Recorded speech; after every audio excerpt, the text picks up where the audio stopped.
میرے پیارے آقا علیہ السلام کے پیارے دیوانوں، جیسا گناہ کرو گے ویسا عذاب آئے گا، چھوڑا تو نہیں جائے گا۔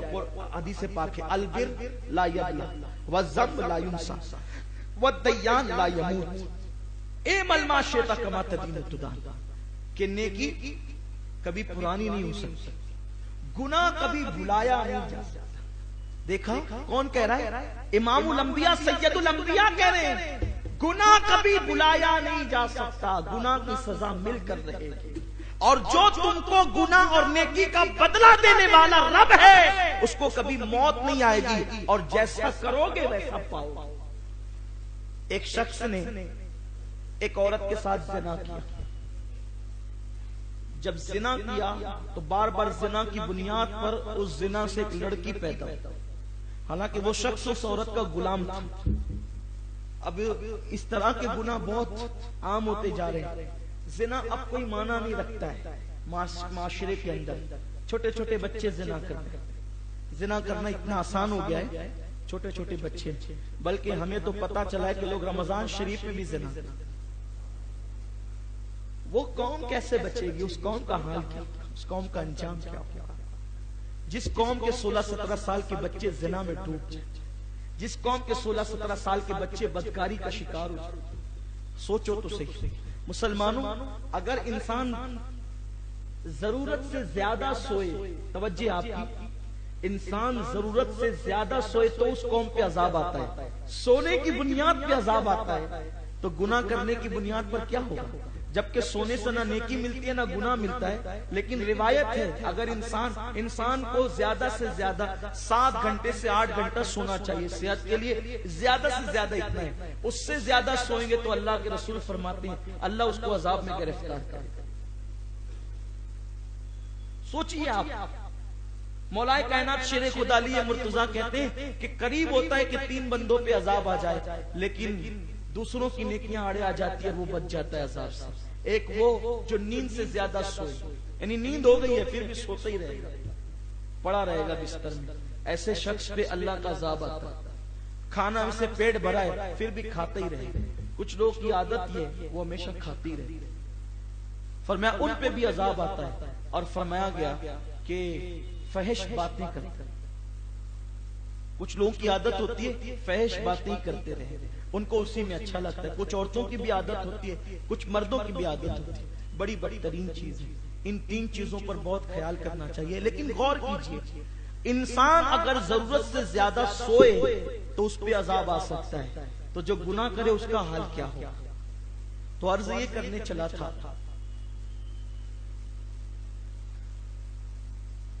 کہ ایک شخص نے جو غلام تھا ایک عورت کا، اس کے ساتھ زنا کی، زنا کی بنیاد پہ بچی پیدا ہوئی۔ جب لڑکی پیدا ہوئی تو اس عورت نے جب ناجائز بچی کو جنم دیا تو چونکہ وہ تھا غلام، تو اس غلام سے کہا کہ جاؤ اور آگ لے کر کے آؤ۔ وہ آگ لانے کے لیے نکلا تو باہر دیکھا ایک نورانی چہرے والے شخص کھڑے ہوئے۔ انہوں نے کہا کہ اس عورت نے کس کو جنم دیا، لڑکے کو یا لڑکی کو؟ تو اس شخص نے کہا کہ اس نے لڑکی کو جنم دیا۔ یہ عرب کی حکایت ہے، لڑکی کو جنم دیا۔ کہا کہ چونکہ یہ لڑکی زنا سے پیدا ہوئی، توجہ کریں، یہ لڑکی زنا سے پیدا ہوئی ہے، اس لیے یہ لڑکی بھی زانیہ ہوگی، اور یہ 1-2 نہیں بلکہ 100 لوگوں سے زنا کروائے گی، 100 لوگوں سے۔ اور چونکہ جس شخص کے زنا سے یہ لڑکی پیدا ہوئی ہے، اللہ اس شخص کو یہ سزا دے گا کہ 100 لوگوں سے زنا کروانے کے بعد یہ لڑکی اسی کے نکاح میں آئے گی جس کی یہ بیٹی ہے۔ زنا کا وبال یہ، اس کے زنا کی سزا یہ ہے، زنا جیسے گناہ کا وبال یہ ہے۔ اس نے سوچا کہ شاید اس بڑے بزرگ کو پتا نہیں ہے کہ یہ لڑکی میرے ہی زنا سے پیدا ہوئی، تو اس نے یہ کیا کہ کیوں نہ میں اس لڑکی کو قتل کر دوں۔ جب لڑکی قتل ہو جائے گی تو نہ وہ جوان ہوگی، نہ 100 لوگوں سے زنا کرائے گی، اور نہ میری بیوی بنے گی۔ اور اس بزرگ نے یہ بھی کہا کہ پھر اس کے زنا کا وبال اس پر یوں آئے گا کہ یہ ایک مکڑی کے ڈنک مارنے سے ہلاک ہو جائے گا اپنے پاپ کی بنیاد۔ یہ آگ لانے نہیں گیا، یہ واپس گھر میں آیا، چھرا لیا اور چھرا لے کر لڑکی کے پیٹ پہ زوردار وار کیا، اور وار کر کے سوچا کہ لڑکی مر گئی، اور یہ بھاگ گیا، غلام تھا، بھاگ گیا۔ بھاگنے کے بعد دریا پہ پہنچا، کشتی میں بیٹھا، دریا کے کنارے گیا، اور پھر وہاں پر کاروبار کام دھام شروع کیا، بہت بڑا تاجر بن گیا۔ یہ سمجھ رہے کہ لڑکی مر گئی، لیکن اتنا زوردار وار کرنے کے بعد بھی وہ لڑکی، زخم تو بہت آیا اس کو، بہت خطرناک زخم تھا، لیکن اس کی جان بچ گئی۔ کما تدین و تدان، جیسا کرو گے ویسا پاؤ گے۔ اللہ کی خفیہ تدبیر سے ڈرتے رہو، ہر وقت استغفر اللہ کرتے رہو، ہر وقت توبہ کرتے رہو، لیکن یاد رکھنا ایسی توبہ مت کرنا کہ توبہ پر بھی توبہ۔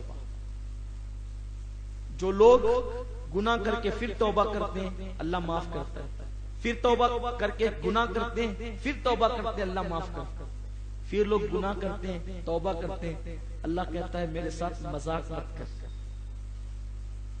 ہم کن لوگوں میں سے ہیں؟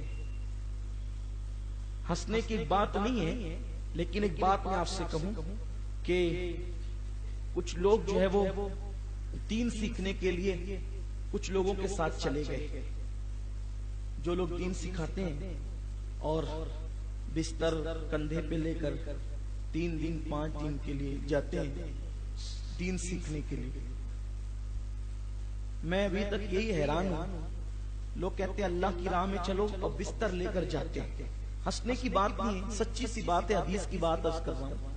لوگ بستر کندھے پہ لے کے جاتے ہیں، لیکن میں دیکھتا ہوں کہ رسول اللہ بھی اللہ کی راہ میں نکلے، بستر لے کر نہیں نکلے، بلکہ بستر پہ علی کو سلا کر نکلے۔ حضور جب اللہ کی راہ میں جا رہے تھے تو بستر لے کر نہیں گئے، حالانکہ سفر کتنا تھا، بڑا لمبا تھا، مکے سے مدینہ منورہ تک تھا، لیکن حضور علیہ السلام بستر لے کر نہیں گئے، بستر چھوڑ کے گئے۔ پتا چلا اللہ کی راہ میں سچے جانے والے وہ ہیں جو بستر چھوڑ کر جاتے ہیں، بستر لے کر نہیں جاتے۔ لیکن بہرحال ایسے کچھ لوگوں کے ہتھے کچھ نوجوان چڑھ گئے، کہا کہ دین سیکھنا ہے۔ امیر جماعت نے کہا کہ جب بھی کوئی لڑکی پہ نظر پڑ جائے تو فوراً استغفر اللہ پڑھنا۔ کہا ٹھیک ہے، یہ کوئی لطیفہ نہیں ہے، یہ حقیقت کی بات ہے، مجھے کسی شخص نے کوئی شخص کہہ رہا تھا تو وہی بات میں اس کی نقل کر رہا ہوں، خدا جانے کہاں تک سچ ہے، اس نے کہاں تک سچائی سے کام لیا، لیکن بات تو امیر جماعت نے کہا کہ کسی لڑکی پہ نظر پڑ جائے تو استغفر اللہ پڑھا۔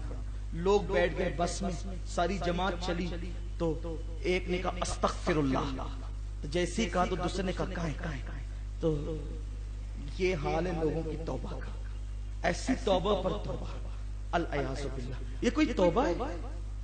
ہنسنے کی بات نہیں ہے، یہ لوگ کرتے ہیں ایسا، یہ بھی کوئی توبہ ہے؟ توبہ اس کو کہتے ہیں جو فضیل ابن عیاض کی توبہ تھی، توبہ اس کو کہتے ہیں جو بشر حافی کی توبہ تھی، توبہ اس کو کہتے ہیں جو حضرت حسن بصری کی توبہ تھی، توبہ اس کو کہتے ہیں جو سید الطائفہ جنید بغدادی کی توبہ تھی۔ یہ استغفر اللہ کر کے گناہ کرنا خدا کے ساتھ مذاق؟ تو یاد رکھے توبہ وہ ہے کہ پھر گناہ کی طرف نہ جاؤ، اس راستے نہ چلو، اس کو توبہ کہتے ہیں۔